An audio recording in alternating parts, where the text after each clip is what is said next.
Olá, queridos amigos, bem-vindos ao Conhecendo o Espiritismo. Sou Evelyn Freire e estamos juntos mais uma vez aqui no nosso curso de mediunidade. Nós vamos estudar hoje sobre vidência, audiência, intuição e inspiração. Tenho certeza que você vai adorar a aula de hoje, vai tirar muitas dúvidas e compreender determinados detalhes desses tipos de mediunidade. Portanto, meu querido amigo, você está convidado a assistir a nossa aula de hoje. E eu convido você também para se inscrever no nosso canal, curtir, compartilhar e comentar os nossos vídeos. Meu amigo querido, então vamos continuar o nosso estudo de mediunidade, o nosso curso. Temos ainda muito conteúdo para você, para que você possa a cada dia aprofundar os seus conhecimentos da mediunidade e ser com isso um melhor trabalhador com essa faculdade. Então, vamos inicialmente estudar sobre os médiuns videntes. Tá? Nós já estudamos bem mais no início do nosso curso que a mediunidade de vidência, audiência, intuição e inspiração, que são os tipos que nós vamos estudar hoje com mais detalhamento, fazem parte da mediunidade de efeitos intelectuais, que são exatamente aquelas trazidas para o médium e que não são percebidas e captadas por todas as pessoas, mas apenas pelo médium, que tem uma aptidão especial para captar, para ver, para sentir, para perceber o plano espiritual. Então, os médiuns videntes são aqueles com capacidade para captarem imagens do mundo espiritual. Uns possuem esta faculdade em estado normal, perfeitamente acordados, outros em estado sonambúlico ou próximo do sonambulismo. Os médiuns videntes não veem com os olhos carnais, mas sim com os da alma. Por isso, independe de estarem de olhos abertos ou fechados, eles conseguem enxergar os espíritos. Então vejam, captar imagens, visualizar o plano espiritual, visualizar os espíritos, visualizar o mundo espiritual, ter a percepção visual daquilo que acontece no plano espiritual. Aqui, quando nós colocamos que isso pode acontecer estando os médiuns em estado de vigília ou em estado sonambúlico, nós sabemos que quando isso acontece em estado de vigília, nós chamamos de dupla vista. Nós vamos também, se estuda também dupla vista. Então, a dupla vista nada mais é do que a vidência quando ela acontece em estado de vigília, como isso pode acontecer em estado sonambúlico ou quase sonambúlico, quando a pessoa está ali também num estado de sono ou mesmo num estado de transe mediúnico, tá? Que também é o que acontece em estado de vigília. E sonambúlico quando a pessoa está ali dormindo ou quase nessa condição. E a visualização, a vidência, ela acontece com o perispírito, com o corpo perispiritual, não com os nossos olhos físicos. Por isso que, se a pessoa estiver de olhos fechados, ela tem condições de visualizar sem problema nenhum. Por quê? Porque ela não precisa dos olhos físicos para a percepção, a visualização do plano espiritual. Aqui nós precisamos informar o seguinte, que há determinadas aparições de espíritos que são confundidas com a mediunidade de vidência. E nós precisamos diferenciar isso. Aqueles que são médiuns videntes são aqueles que veem com uma certa frequência o plano espiritual. Não significa dizer que vejam 24 horas por dia, não é isso. Mas há uma frequência relativa nesses episódios, nessas percepções, diferente das aparições, que a pessoa pode ver o espírito uma vez ou outra na vida dela. Então ela não é médium vidente, ela teve uma aparição momentânea, espontânea, mas isso não é considerado vidência. Então nós temos que separar a vidência propriamente dita das aparições acidentais e espontâneas. Então a vidência, embora varie de intensidade, consiste na possibilidade mais ou menos frequente de se ver os espíritos. Já as aparições podem acontecer para qualquer pessoa, mesmo para quem não seja vidente, como na hora do desencarne. Isso é muito comum. Na hora do desencarne, aquela pessoa que está ali já desencarnando começa a visualizar, a perceber espíritos, parentes que já desencarnaram. Então aquilo ali é uma aparição, não é uma vidência. Por quê? Porque aquilo ali foi uma coisa espontânea, esporádica, perfeito? Outra coisa importante que já vale a pena dizer para vocês aqui é que a vidência ela pode acontecer internamente, dentro da mente da pessoa, como uma imagem que se forma dentro do nosso pensamento, como ela pode ser externa, como você pode ver externamente, como você vê todos os objetos do mundo material. Então, as pessoas que percebem essas imagens em seu pensamento, isso também é evidência. O que difere, o que faz com que um médium vidente veja mais dentro da mente ou fora, é a potência mediúnica. Quanto mais potência mediúnica ela tem, mais facilidade para ver externamente ela tem. Quanto menos potência mediúnica, mais internamente ela vê. Então, o mesmo médium pode estar vendo, vários médiums podem estar vendo a mesma coisa, o mesmo espírito, de formas diferentes. Não significa que o espírito se mostrou de uma forma diferenciada, mas que a captação, a potência mediúnica do médium é que varia. Todos os espíritos podem ser vistos, bons ou maus. Na verdade, isso depende de uma propriedade do perispírito, do espírito que se comunica com certas propriedades do perispírito do médium.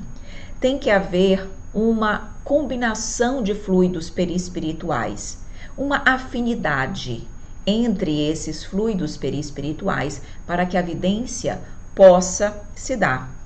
Por isso que um médium vidente pode ver um espírito e pode não conseguir ver outro, embora no mesmo ambiente possa ter mais de um espírito, 2, 3, possam ter vários, mas talvez ele não consiga ver todos. Por quê? Porque essa combinação de fluidos perispirituais não se dá com todos, essa afinidade ela não se dá com todos. Na verdade, também, o espírito, para que ele possa ser visto, eu coloquei essa palavra condensação entre aspas, porque a própria doutrina espírita nos diz que não é a palavra adequada. Mas como não há no vocabulário humano uma palavra mais apropriada, eles utilizam a palavra condensação, mas ela não é perfeita ao que de fato acontece, tá? Mas acontece como se houvesse uma espécie de condensação do corpo perispiritual. O espírito que quer se tornar visível, ele meio que condensa o seu corpo perispiritual para que ele mais facilmente seja visualizado pelo médium, tá? Como que acontece isso? Imaginem, isso aqui só para vocês entenderem, como se o corpo perispiritual fosse cheio de buraquinhos. E aí o espírito ele absorve partículas do meio mais densas, mais pesadas, e ele cobre aqueles buraquinhos todinhos que, de uma certa forma, existem em seu corpo perispiritual. Ele não ia se tornar mais denso, mais visível, mais captável, perceptível? É o que acontece. Então, naquele momento de condensação, ele capta, absorve partículas mais físicas, pesadas do ambiente, para que mais facilmente ele seja visualizado pelo médium. Então, precisa haver uma disposição particular, tanto do espírito quanto do médium, para que aconteça a vidência. É preciso ainda ter permissão da espiritualidade superior. Por quê? Porque não basta o espírito querer ser visualizado, ele precisa ter permissão para também ser visualizado. Se ele não tiver essa permissão, ele não consegue. É necessário verificar qual o objetivo pelo qual ele quer ser visto. Há um objetivo construtivo? Há apenas um objetivo ruim, deletério? Muitas vezes o espírito não tem nem tanta consciência disso, mas isso influencia também na vidência. Nós não estamos dizendo que só se vê médium, só se vê espíritos quando ele tem um objetivo nobre. Não. Tanto é que há pessoas que visualizam espíritos que não estão numa condição evolutiva superior. E isso, de uma certa forma, é permitido. Há ali sempre um objetivo? Claro que há. Nós, muitas vezes, na nossa pequenez espiritual, não conseguimos identificar o que, mas há. Então, há a necessidade de se avaliar o objetivo, não há uma visão permanente, ninguém fica visualizando o plano espiritual 24 horas de forma ininterrupta, porque nós não suportaríamos essa vidência contínua. Então, ela é temporária, ela vem e vai, ela vem e vai. Já em mundos avançados é diferente. Pela condição evolutiva deles, eles estão aptos a essa dupla vista constante. Então, eles mesmo estando em estado de vigília, eles conseguem estar visualizando, captando, vivenciando a matéria e também o mundo espiritual. Então, essa dupla vista lá, ela é praticamente comum a todas as pessoas e ela é constante.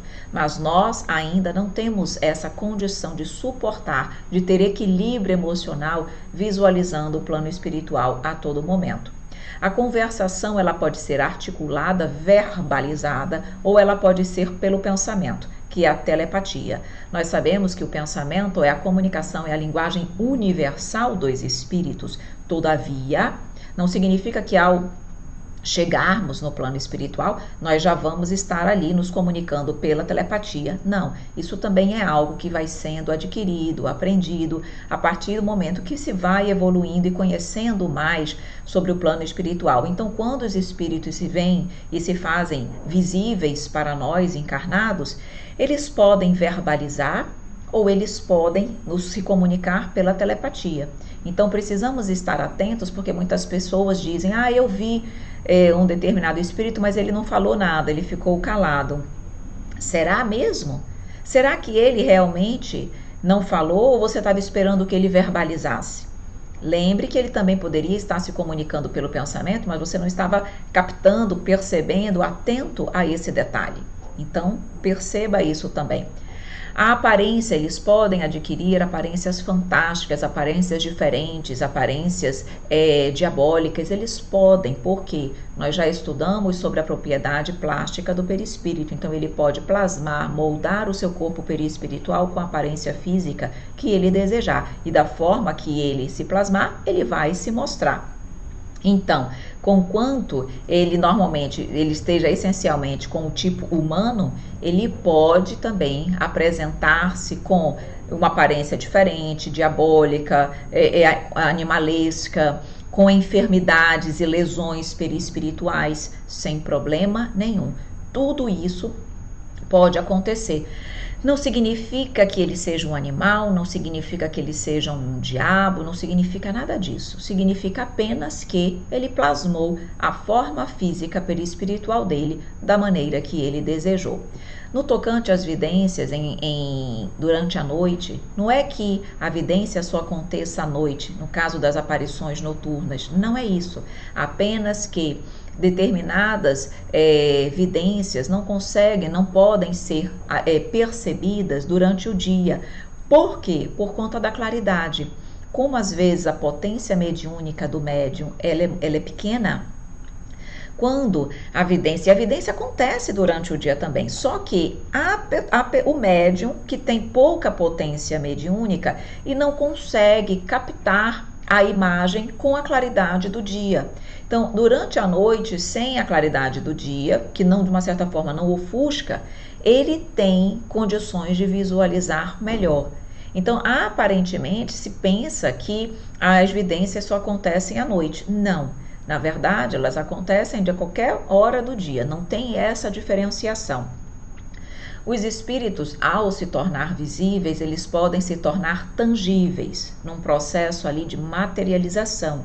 Claro que isso já é um tipo de mediunidade também, de uma certa forma, física, mediunidade de efeitos físicos, mas lembremos que não é só a questão da vidência, ele pode se tornar também materializado, se tornar tangível, visível e tangível. Então, um espírito nós podemos conseguir eventualmente tocar nele e sentir a composição de um corpo físico encarnado. A vidência ela pode ser provocada ou espontânea. Eu posso querer forçar, facilitar uma vidência, me organizar, preparar todo um ambiente para isso, como ela pode acontecer de forma espontânea, sem a minha vontade, sem o meu desejo, simplesmente ela acontece, tá?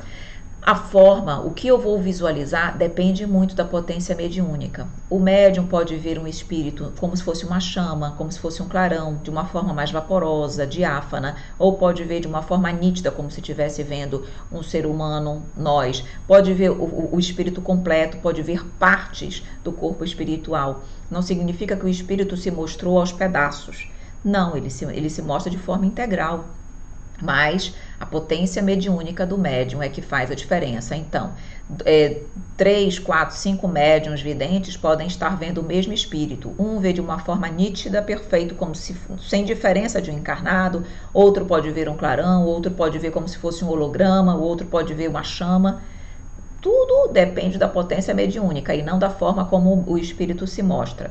Então, nós percebemos que há graus diferentes de evidência, tá? E a pessoa, o médium, pode ver em partes mais ou menos nítidas. Às vezes, normalmente, vê com mais nitidez as partes superiores, já as partes inferiores, os pés, assim, já vê com uma certa dificuldade, já um sombreado, de uma forma mais diáfana, tá? Isso também, igualmente, depende da potência mediúnica. Eles vão se mostrar com os trajes e acessórios que eles estiverem utilizando.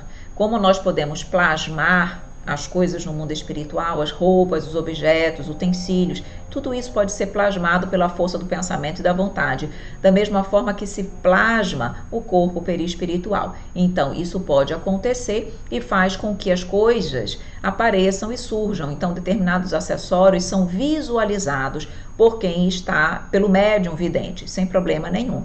A necessidade de estudar o mundo invisível, estar ciente, consciente, entender como tudo se processa, exatamente para que se possa saber aquilo que é evidência e aquilo que é uma alucinação. É possível haver uma alucinação? Claro que é.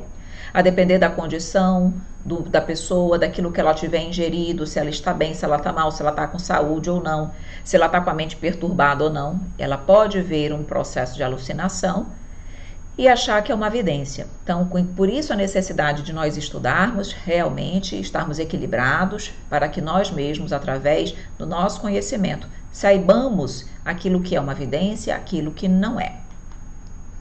Bom, falamos sobre os videntes. Vamos agora falar sobre os médiuns audientes, que são aqueles que têm a capacidade de ouvir a voz dos espíritos de forma clara e inequívoca.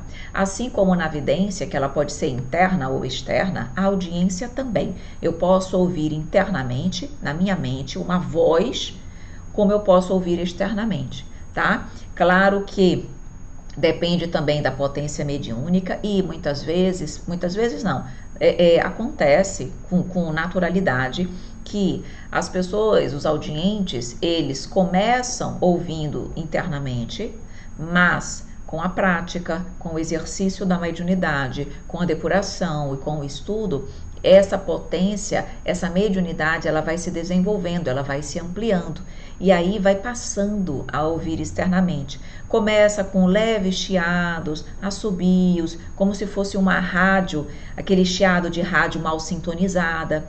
Então começa por aí e depois vai aos pouquinhos, vai evoluindo até que a pessoa consiga, às vezes ela já consegue ouvir vozes, mas ela não consegue definir o que está sendo dito, até que vai pouco a pouco clareando e ela vai conseguindo ouvir melhor. Então, isso é um processo. Não significa que todo médium audiente vai ouvir externamente, tá? Mas isso pode acontecer. Então, esses fenômenos ocorrem geralmente nas reuniões mediúnicas, podem assim conversar com os desencarnados, ouvindo e transmitindo suas instruções para o plano material. Este tipo de mediunidade é agradável se o médium só ouve espíritos bons, mas quando cai presa de um espírito mau, pode caracterizar-se numa tenaz obsessão.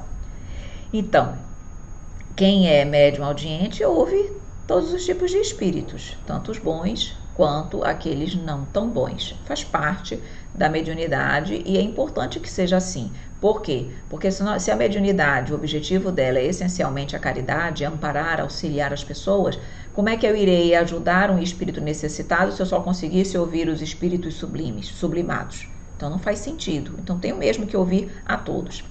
Existe um fenômeno chamado pneumatofonia, que é o quê? O fenômeno da voz direta. Quando decorre de uma manifestação de efeitos físicos, de uma mediunidade de efeitos físicos. E aí, sons são materializados no ambiente físico. Mas nesse caso, qualquer pessoa presente no local, médium ou não, é capaz de ouvir. A pneumatofonia é uma mediunidade de efeitos físicos, logo captável, perceptível pelos nossos sentidos físicos. Então, nosso ouvido físico consegue captar aquela voz que consta ali no ambiente, tá? Então, é um tipo de mediunidade de efeitos físicos e nós trazemos aqui, porque já que estamos falando de mediunidade audiente, é importante colocar. Só que, ressalto, não é só o médium audiente que vai ouvir, no caso da pneumatofonia, mas todos os presentes. Vamos entender o mecanismo mediúnico da vidência e da audiência. As pessoas sabem o que é, mas elas não entendem o que acontece dentro do cérebro, dentro do perispírito, para que a vidência e a audiência aconteça.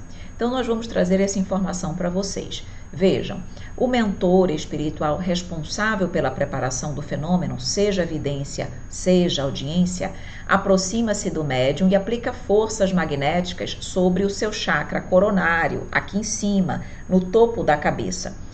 Através dessas forças magnéticas, ele vai sensibilizar e ativar a glândula pineal.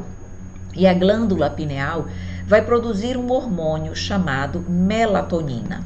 O que vai acontecer? Essa melatonina, que é produzida pela glândula pineal, ela vai ser direcionada para o globo ocular físico ou para o centro coclear. Se for vidência, para o globo ocular físico. Se for audiência, para o centro coclear.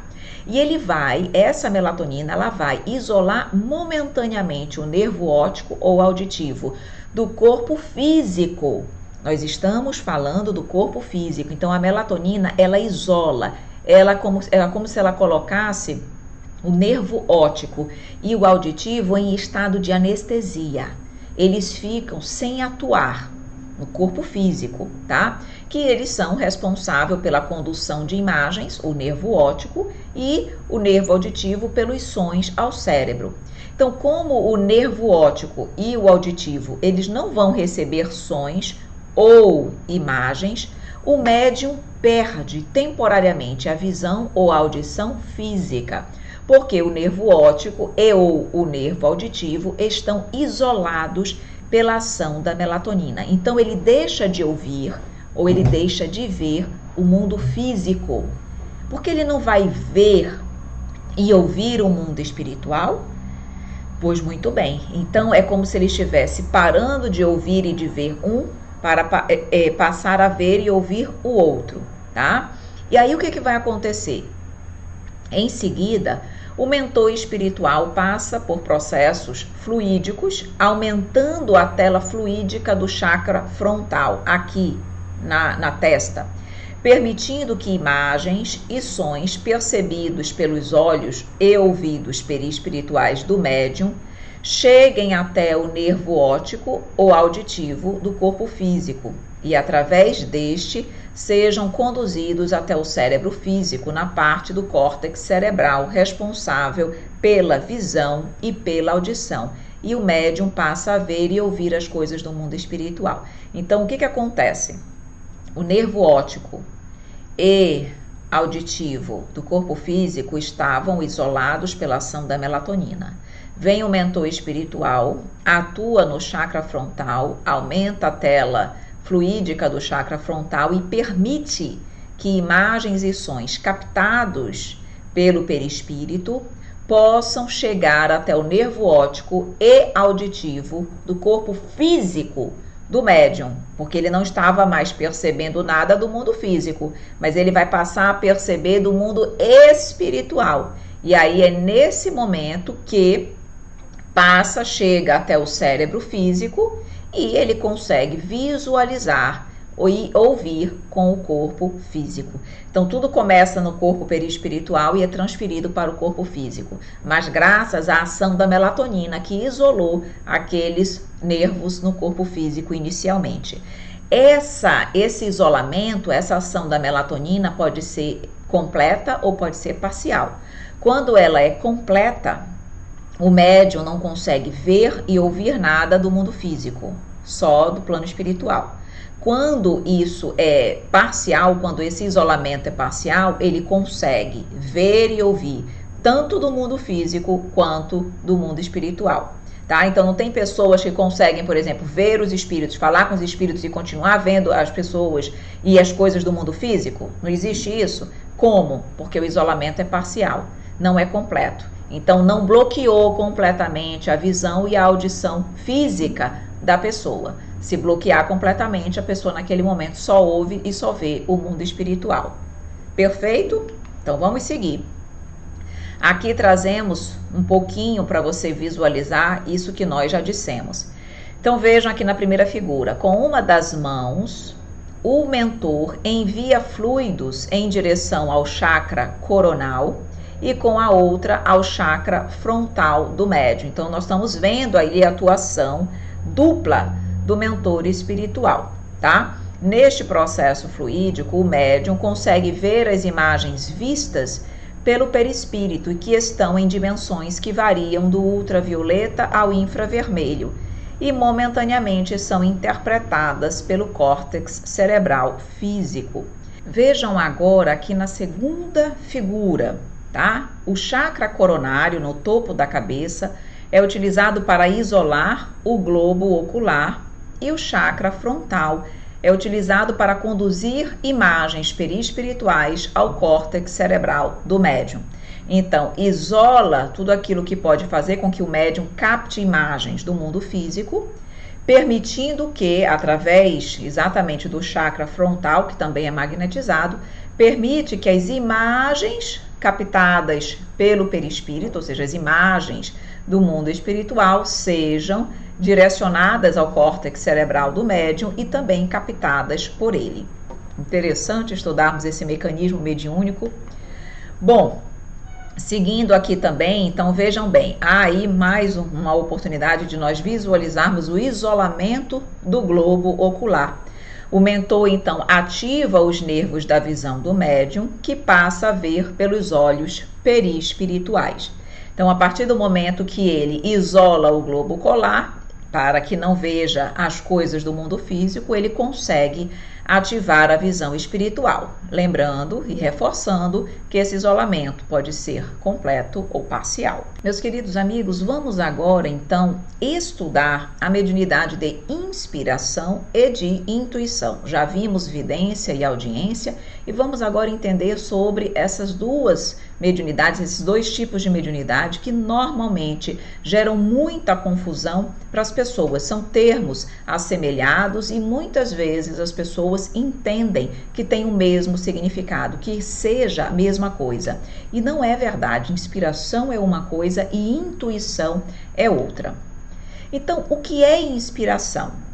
É um modo de o indivíduo receber ideias ou sugestões mentais desprovidas de sentimentos. É uma interferência aparente do plano espiritual. A inspiração, meus queridos amigos, é a telepatia. É a captação única e exclusivamente do pensamento, da ideia do plano espiritual, desprovida de sentimentos. Não vem emoção junto, não vem um sentimento, é só uma ideia, um pensamento. É aí a união telepática entre o encarnado e o desencarnado. Isso é a inspiração. Todos nós, todo mundo tem a capacidade de ser inspirado pelos espíritos, que é o que nós chamamos de mediunidade de inspiração. Todos nós temos, é o que nós chamamos de mediunidade natural, que nós já temos. A mediunidade de inspiração e de intuição, a humanidade já detém. Já é algo que nós incorporamos pelas nossas experiências reencarnatórias, nós já incorporamos essas mediunidades em nossas vidas. Então, o fato de eu ter a capacidade de ser inspirada ou intuída não significa que eu seja um médium ostensivo. Médium ostensivo são aquelas pessoas que têm a capacidade de perceberem, sentirem e transmitirem o pensamento dos espíritos de uma forma mais caracterizada, mais forte, ostensiva. Por isso o termo ostensivo. Mas médiuns de inspiração e de intuição todos temos. Então nós somos a todo momento inspirados pela espiritualidade superior ou inferior, a depender, claro, da nossa sintonia. Vamos captar mais facilmente um tipo de inspiração ou outra. Agora, a intuição. A intuição é um modo de um indivíduo receber ideias ou sugestões mentais carregadas de sentimentos. A intuição pode ser anímica, que vem da própria alma, ou mediúnica, de um outro espírito. Então está aí a diferença, porque a intuição ela é mais completa, ela é mais forte. Por quê? Porque na intuição você capta ideias e pensamentos, ou seja, telepatia, mas elas vêm também carregadas de sentimentos, de emoções. E essa intuição, e nós vamos entender por que ela vem carregada de emoções. Exatamente porque essa intuição, ela pode ser anímica, ou seja, ela vem da nossa própria alma, das nossas próprias vivências. Nós já vivemos inúmeras experiências reencarnatórias, perfeito? Logo, tudo aquilo que nós vivenciamos nos trouxe emoções, nos trouxe alegrias, nos trouxe tristezas, nos traumatizou. Tá tudo lá, arquivado dentro da minha memória perispiritual. E quando algo na atual existência acontece que faz um link de alguma forma com aquilo que eu vivenciei no passado, é natural que venha a ideia, mas a emoção venha junto também, porque tem a carga anímica. Aquilo está em mim, aquilo me recorda, me lembra emoções vivenciadas. Então, quanto mais experiências nós temos, mais, obviamente, conteúdo anímico eu tenho e está arquivado em mim. Então, essa intuição, muitas vezes, quando eu tenho uma intuição, nem sempre é mediunidade. Aquilo pode ser algo que aflora, que vem das minhas vivências como um alerta do hoje. É como se minha mente, meu ser estivesse dizendo, olha, você já viveu algo parecido no passado. Está aqui, sente a emoção, tudo aquilo que você vivenciou, para que nós possamos, de uma certa forma, ficarmos alertas em relação àquilo. Então, isso é uma intuição anímica, mas ela pode ser mediúnica também. Pode ser um outro espírito que atua junto a mim, traz o seu pensamento, mas como sabe que eu já vivenciei inúmeras experiências, ele, dentro do meu ser, ele consegue fazer com que a emoção venha junto, entendeu? Por conta daquilo que eu já vivi. Então, naquela intuição vem a ideia, mas vem um sentimento junto, uma emoção. Por isso é mais forte que a inspiração, porque ela é carregada de sentimentos, ok? Então, os pensamentos, telepatia, é a intuição do pensamento, é a inspiração do pensamento, mas vem uma percepção energética, onde traz ali os sentimentos. Nessa percepção energética, consta ali muito da nossa história, das nossas vivências. Então, essa energia também transmitida pelos espíritos nos fazem sentir determinadas emoções positivas ou negativas. Tanto na inspiração como na intuição mediúnica ocorre transmissão do pensamento, telepatia. Já vimos isso. No caso da inspiração, da telepatia e inspiração, uma mente ativa, que é o espírito, transmite os seus pensamentos a outra mente deliberadamente passiva, que recebe os pensamentos emitidos, o que constitui num processo de inspiração mental diretamente de desencarnado para encarnado. Vivemos isso constantemente.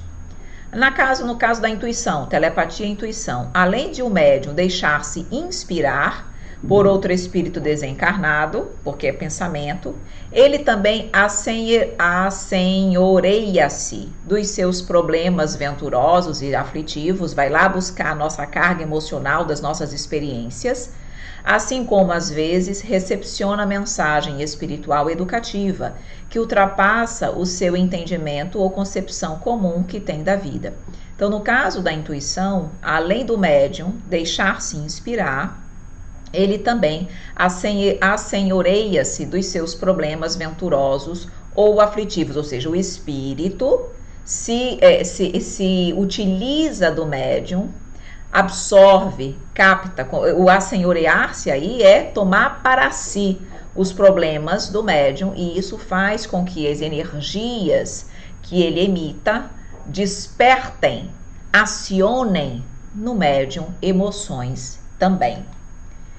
Então vejam bem aqui, a intuição, como eu havia dito, pode ser anímica e mediúnica, certo? No primeiro caso, aqui no primeiro desenho, à esquerda, é anímica. Então vejam que o espírito está ali, mas ele não está exercendo influência no médium.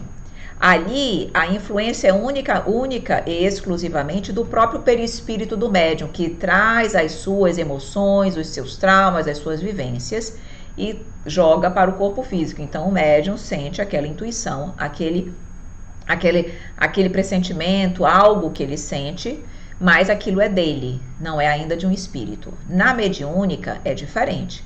Nós percebemos ali o espírito atuando diretamente no perispírito do médium e, consequentemente, no corpo físico do médium, tá? Então, intuição pode ser anímica ou mediúnica.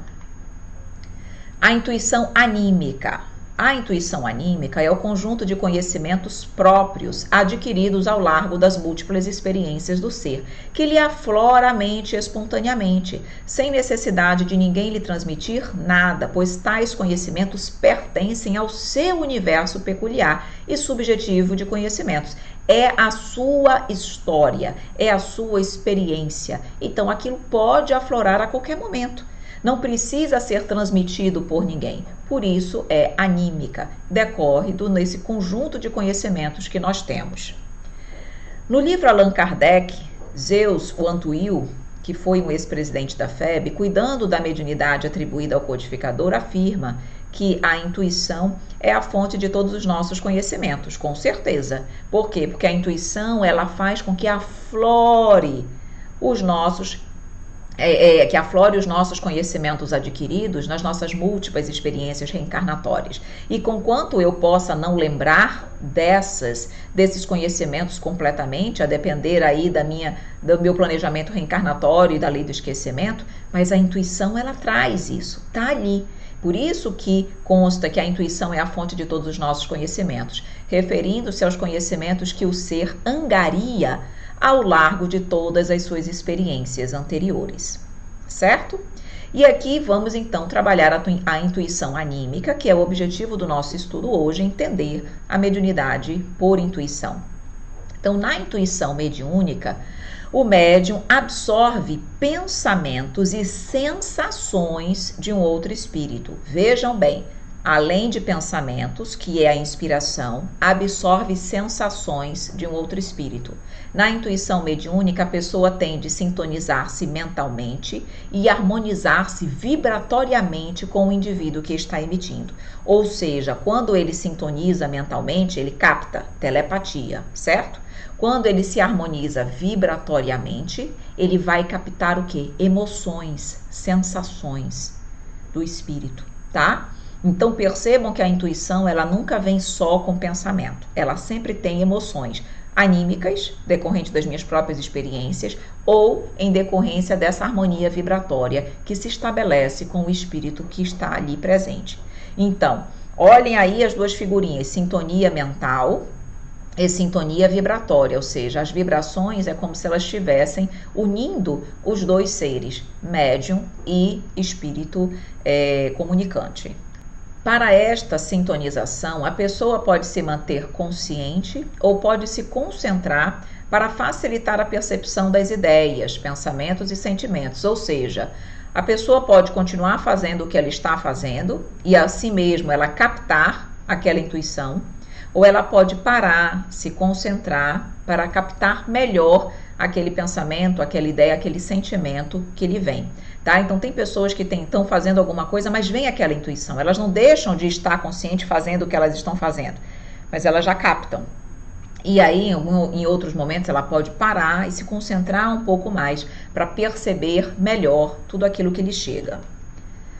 Os pensamentos e as sensações diferentes que a pessoa receptora sente deve-se ao jato de força mental e força vibratória que o emitente lança sobre o sistema nervoso do receptor. Ou seja, o médium, o seu sistema nervoso, capta a força mental e, como tal, o pensamento, e capta a força vibratória e, como tal, as emoções do espírito. Tá? Então percebam que a atuação é dupla, não é só na mente, mas nas emoções, na percepção, na vibração do médium também. As ideias ou sugestões mentais vêm carregadas de sentimentos e sensações, exatamente por conta da força mental e força vibratória, certo? No caso da intuição mediúnica, há um maior vigor à ação telepática. Então, uma mão do mentor é colocada no cérebro material, aqui no chakra frontal, e uma outra sobre o plexo solar, chakra cardíaco. Nós não estamos falando de sentimentos também. O chakra responsável pelas emoções não é o cardíaco, por isso que o cardíaco também é acionado no caso da intuição mediúnica, transformando-o em luminoso estímulo energético que se estende pelos nervos, elevando-se ao sistema neurocerebrino, do qual se derrama pela boca em forma de palavras. Entendeu? Entenderam como é que acontece o processo da intuição mediúnica, da mediunidade intuitiva, tá? É exatamente através desse processo, desse mecanismo, que a entidade, o espírito, consegue transmitir pensamentos e emoções. Então, o mecanismo da intuição, nós podemos colocar que é a faculdade de perceber, discernir ou pressentir coisas independentemente do raciocínio ou análise. Chega! Quem intui não fica pensando, deixa eu perceber, deixa eu pensar. Não é algo muito raciocinado, é algo espontâneo, tá? Então, não é assim a intuição, olha, eu não sei explicar, mas eu tô com uma intuição de que isso não é bom, de que isso é ruim, um pressentimento, algo que fala dentro de mim. Não é algo raciocinado, é algo espontâneo, intuitivo, ok? Porque nesse momento você tem um conhecimento imediato de alguma coisa. Claro que o conhecimento é imediato, porque muitas vezes ele diz aqui, ele é obtido por meio do entendimento sensível ou do intelectual. No caso da intuição, é como se eu soubesse. Eu sei que isso não é bom, eu sinto que isso não é bom. Não é uma coisa raciocinada. E é um conhecimento imediato. Por quê? Porque ou ele vem de um processo anímico, ou seja, eu já vivenciei aquilo no ontem.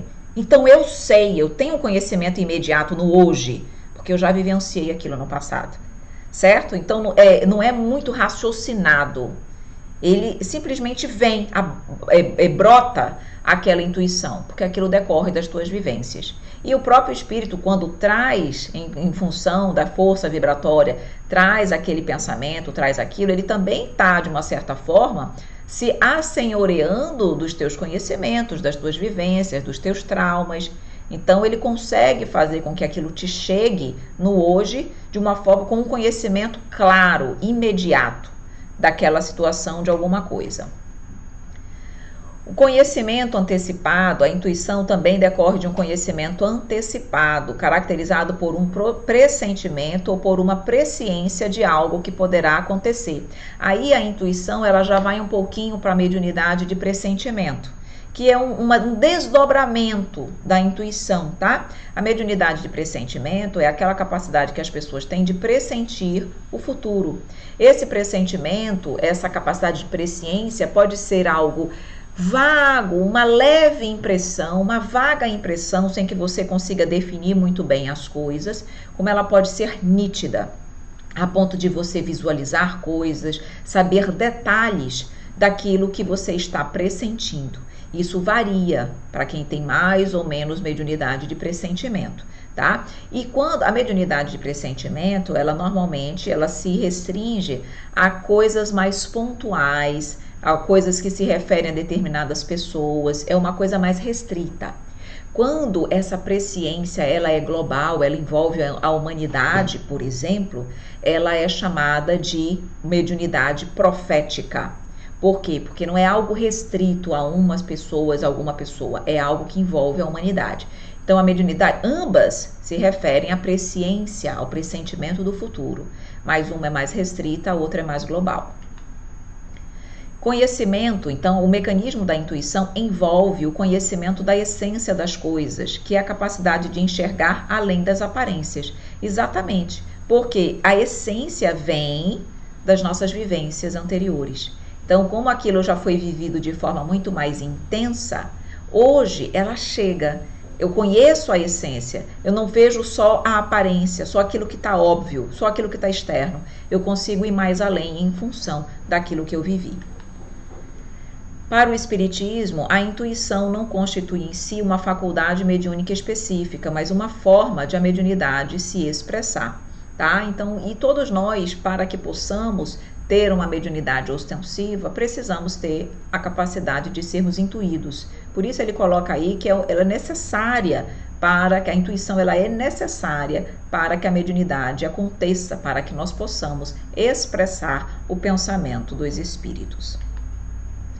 Bom, a intuição manifestada por via mediúnica, ela é muito sutil, a ponto de o médium supor que as ideias que lhe ocorrem no mundo íntimo são suas e não provenientes de um espírito. Com a prática mediúnica, aprende-se a fazer a distinção entre o pensamento que lhe é próprio e o que é dos desencarnados.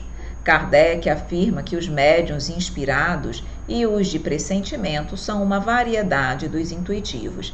Como, na verdade, tudo é muito sutil, o médium, principalmente os mais iniciantes, ficam receosos, em dúvidas, se, na verdade, aquele pensamento que lhes chega é deles, verdadeiramente, ou se, na verdade, aquilo ali decorre de uma outra inteligência. Só o tempo, só o estudo, só a prática, só o autoconhecimento é que vai dando ao médium, na verdade, a condição de saber se aquilo, na verdade, é dele, se aquele pensamento que lhe chega é dele ou se é de uma outra inteligência.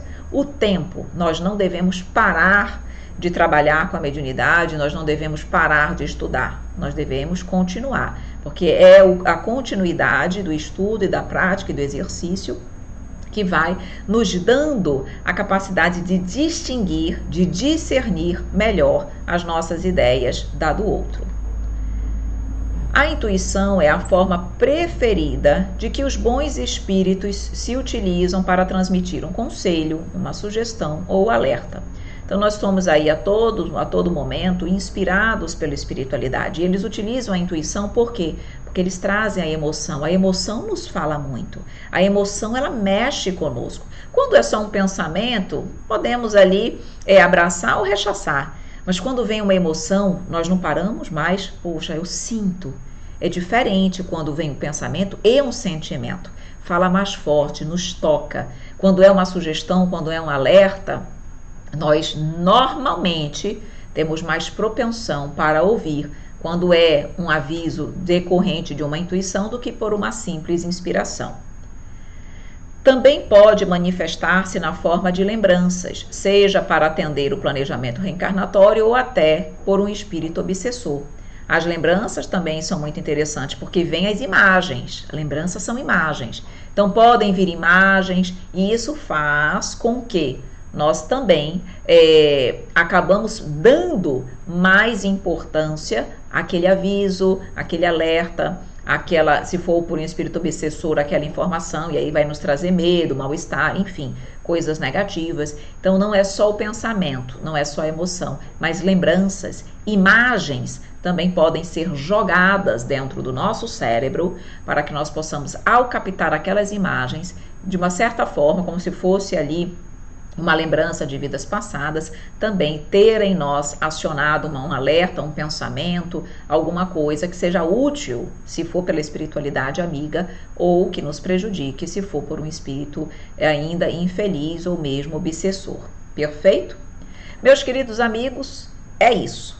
Finalizamos então a nossa abordagem sobre vidência, audiência, intuição e inspiração.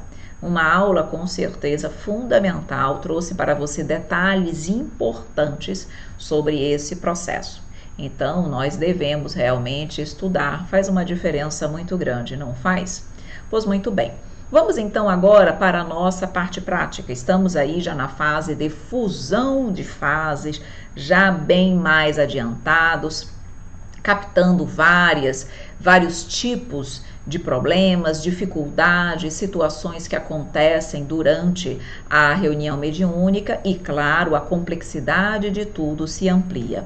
Aqui vocês já sabem que nós já estamos com uma atuação muito mais participativa de todos, aqueles que vão atuar na condição de dirigente já estão ali trabalhando, percebendo, se dedicando com muito mais conhecimento, tranquilidade, naturalidade nesse processo, certo? E assim continua, cada vez mais os colaboradores, os dirigentes do curso atuam menos. Cada vez mais eles vão realmente ficando ali apenas na condição de observadores e deixando a reunião seguir, já como se ela estivesse formada, aquela equipe formada, desenvolvendo ali as suas atividades, certo? Nós não vamos deixar mais de ter os minutos destinados para a psicografia e para a psicopictografia. Isso se mantém durante o curso e depois também. Claro que isso é a nossa sugestão. Cada centro espírita tem as suas diretrizes, cada dirigente de departamento de mediunidade tem as suas diretrizes. Então, isso, claro, vai seguir muita orientação de cada um. Nós sugerimos que haja. Por quê? Porque isso torna o trabalho melhor, amplia a capacidade de auxílio e de comunicação do plano espiritual, que pode se comunicar de forma psicofônica, de forma através da psicografia, da psicopictografia. Então, eu tenho que, quanto mais recursos eu der para a espiritualidade se manifestar, melhor. Óbvio que tudo tem que ser estudado, previamente organizado e não de uma forma inconsequente. Mas o objetivo do curso do MEP não é exatamente trabalhar, instruir e permitir que tudo possa ser da forma mais adequada possível? Então, o momento é esse mesmo, certo? Aqui na parte da avaliação final, eu vou fazer algumas observações que eu considero importante durante o processo de comunicação, durante o trabalho de psicofonia. Vejam, nós já estamos aqui numa fase mais adiantada, nós já estamos ali caminhando para a finalização do curso e eu vou comentar uma situação hoje que com certeza e muito provavelmente vai acontecer, exatamente para o aprendizado de cada um de vocês, para que o dirigente e o dialogador saiba como agir. As pessoas me perguntam muito se isso acontece. No sentido de, Evelyn, é possível que dois espíritos, cada um com um médium diferente, eles comecem a discutir por alguma razão. Aí, se isso acontece porque o médium não teve controle, porque os dois médiuns deram psicofonia naquele momento, como se deve agir quando dois espíritos, cada um mediante, por intermédio de um médium, começam a discutir na reunião mediúnica, tá? Isso é um ponto. E o outro ponto que as pessoas perguntam é se há possibilidade, em algum momento, de acontecer, por exemplo, um atendimento, um diálogo entre dois espíritos, mas não é briga, não é discussão. Um espírito está em atendimento e vem um outro espírito que vai dialogar para orientar, ajudar aquela entidade, tomando meio que a condução do diálogo, e ali o dialogador encarnado, ele fica meio que numa condição de dando um apoio, mas na verdade o diálogo é feito pela outra entidade. Evelyn, você já presenciou as duas situações? Já também. E como lidar? Então vamos lá, vamos observar. Na primeira, em relação à briga, isso deve acontecer? Não. Isso só acontece por falta de controle e educação da mediunidade do médium. Se chega a entidade, o primeiro espírito chega e está ali em diálogo com o dialogador. Ele é que tem prioridade e ele que está em atendimento. Pode ter ali uma legião de espíritos que não gostem daquele espírito e queiram brigar e discutir. Vão se aproximar dos outros médiuns ostensivos? Vão se aproximar. Eles vão captar? Vão. São antenas. Agora eu vou dar comunicação? O segundo médium? Claro que não. O que pode acontecer, e é o que eu sugiro aos médiuns, é o seguinte. O segundo médium, a comunicação está acontecendo ali com o primeiro médium, a primeira entidade. Chegou o espírito que quer brigar junto ao segundo médium. O médium, educado, ele capta aquela presença. Ele já sente que há ali um outro espírito querendo conversar, dialogar. O que ele deve fazer? O médium vai dizer para o dialogador: olha, eu estou percebendo um espírito que está aqui, ele não está bem, ele quer brigar, ele quer discutir com esse outro espírito. Eu devo dar passividade? Eu devo permitir que ele se comunique?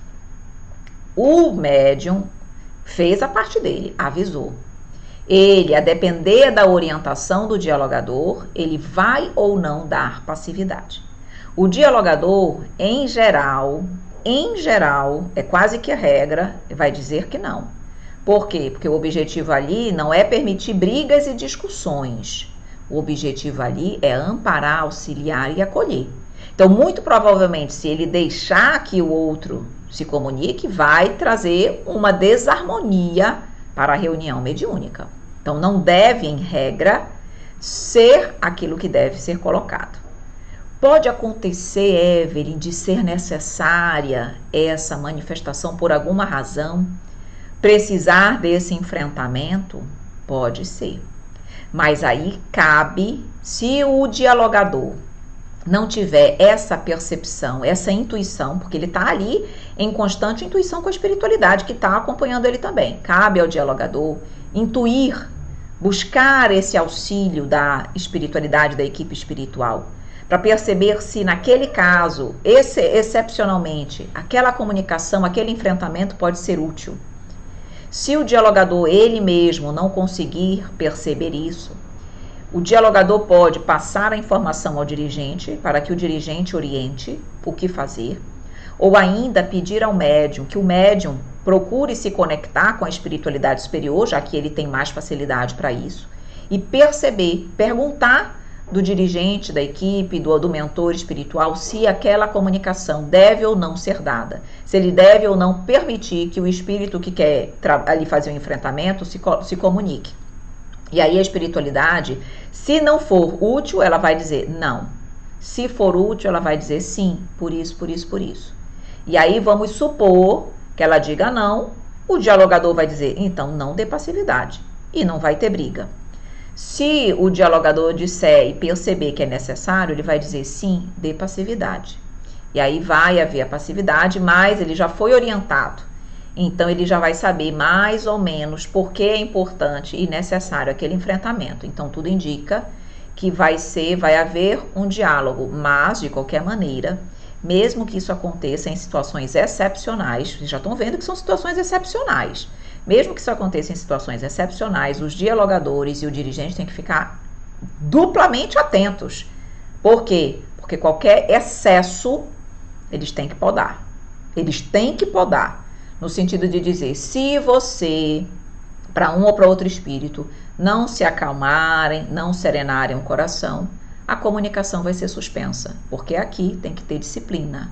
Se você quiser falar o que você quer falar com equilíbrio, tudo bem. Se você se desequilibrar, a comunicação vai ser suspensa. Então é preciso firmeza, por isso que isso não vai acontecer sempre. A equipe tem que estar preparada, o dirigente tem que estar preparado, o dialogador tem que estar preparado para manter o controle da comunicação e da reunião em todo momento, tá? E aí o diálogo vai acontecer. No segundo caso que eu comentei, o procedimento é o mesmo. O segundo médium deve sempre perguntar do dialogador, explicar que está percebendo um espírito que quer se comunicar e conversar com o outro, perguntar se pode dar passividade. O dialogador, aí ele vai perguntar, esse é o espírito, ele está bem, ele é um espírito mais superior, é um espírito ainda inferior, é um espírito que quer brigar, é algum familiar querido? Ele vai ter que dizer quem é esse espírito que quer se comunicar. E cabe ao médium passar essa informação. Ah, é uma mãe, ah, é uma irmã, ah, é um espírito familiar, ah, é um benfeitor que quer trazer alguma orientação. E aí, nesse caso, o dialogador se entender viável, e nesses casos, muitas das vezes é viável, aí ele vai dizer, ok, pode dar passividade.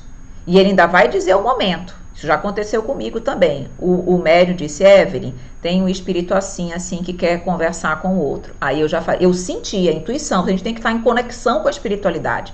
Eu disse, ok, a gente vai permitir, mas ainda não é agora. Quando for a hora, eu lhe aviso. E nós estamos sendo intuídos a isso. Então eu estava dialogando com o primeiro, segui o diálogo. Num determinado momento do diálogo, eu senti que era hora do outro espírito dialogar. Aí eu dei a orientação para que o segundo médium desse a passividade. E eu ainda avisei para o primeiro, olha, determinada pessoa está aqui para conversar com você. Ouça. Aí entrou a segunda comunicação e começou o diálogo. Às vezes é uma mãe, às vezes é um pai, às vezes é um amor do passado, alguém que significou muito e que desperta lembranças e emoções importantes para o despertar, para o acolhimento, para o atendimento do primeiro espírito. E como tais são importantes, porque vejam bem, eu ali na condição de dialogadora, eu sou uma estranha para aquela pessoa. Por mais que eu consiga orientar, acolher, chegar e tocar o coração daquele espírito, nada se compara a uma mãe, a um ente querido, alguém que chega ali e fala diretamente com ele. Muitas vezes esses espíritos chegam, não precisam se comunicar através do médium, de um outro médium. A própria espiritualidade faz com que ele, a nível espiritual, veja esses familiares e dialogue com eles. Mas outras vezes é preciso, a espiritualidade é que vai saber. Então, naquele momento, você permitiu que houvesse um espírito dialogando com outro espírito. Mas tudo de forma bem organizada, tá? Então, isso é possível? Isso acontece a todo momento e a toda hora? Não. Mas, como nós estamos aqui em aprendizado, é possível que vocês passem, e é muito provável que a espiritualidade traga uma situação dessa. Por quê? Porque vocês não estão aqui para aprender, nós não estamos aqui para aprender, então quanto mais variedade de situações nós percebermos, melhor. Mas em resumo, dentro dessa situação, o médium, o segundo médium, jamais deve dar passividade, uma segunda passividade, para falar com o outro espírito que está sendo atendido, sem primeiramente perguntar para o dialogador, dizer que está percebendo aquela entidade, qual é a condição dele, se pode ou não dar passividade. E só o fará se o dialogador ou o dirigente autorizar. E na hora e no momento que o dialogador ou o dirigente autorizarem. Deu para entender? Deu para entender. Ótimo. Então é isso que eu queria falar hoje, destacar desta comunicação, deste tipo de diálogo que eventualmente pode acontecer. Perfeito? E pode ainda acontecer o seguinte, de vir um espírito junto com o médium, mas aquele espírito, por exemplo, ele tem alguma coisa contra um outro médium ou algum outro participante da reunião mediúnica. E aí ele vem, se dirige querendo falar com o médium, querendo xingar o médium, querendo se comunicar com o médium. Isso aqui eu já devo ter falado, acredito que eu já falei isso no decorrer do curso. Não vá a pessoa, o outro membro da equipe que está sendo atingido, ficar falando com o espírito. Negativo, todo mundo em silêncio. Quem dialoga com ele é o dialogador. Se o dialogador achar viável, ele pode permitir que aquele outro membro da equipe converse ou dialogue, seja médium, seja apoio ou seja dialogador também. Mas, se naquele momento o espírito veio com um determinado médium e tem um outro dialogador ali com ele, o diálogo tem que ser entre eles. porque o espírito vai virar para falar com o outro participante. Não deve falar o participante. Sempre o dialogador vai dizer, olha, você está aqui para conversar comigo. Você vai dialogar comigo. Se eu achar em algum momento viável, eu posso permitir o diálogo com fulano. Mas, primeiramente, você vai dialogar comigo. Tá? Então, o dialogador e o dirigente tem que ter controle. Nesse momento, vocês percebam que tem que ter pulso. Não estou sendo grosseira, nada disso. Mas firmeza na condução da reunião, senão vira uma baderna. Pois muito bem, aqui vocês já sabem, nós estamos hoje sugerindo, tá, a manutenção da ordem, alternar sempre a ordem das comunicações e alternar a composição das duplas. Tá? Já estamos bastante tempo com as mesmas duplas, já é a hora de alternar a composição das duplas para que os médiuns trabalhem com outros dialogadores e outros dialogadores trabalhem com outros médiuns, certo? Aqui a nossa ficha de sintomas que vocês já conhecem, já sabem, mantendo sempre esse controle para análise posterior dos instrutores, dos coordenadores do curso. Perfeito? Meus amores, meus queridos amigos, estamos então finalizando mais uma aula do curso de mediunidade. Espero que você tenha gostado, espero que tenha sido útil para você. Seguem as nossas redes sociais, YouTube, Instagram, Telegram, nosso site, nosso e-mail e nosso telefone de contato. Um grande abraço, um grande beijo a todos vocês e até semana que vem, se Deus quiser.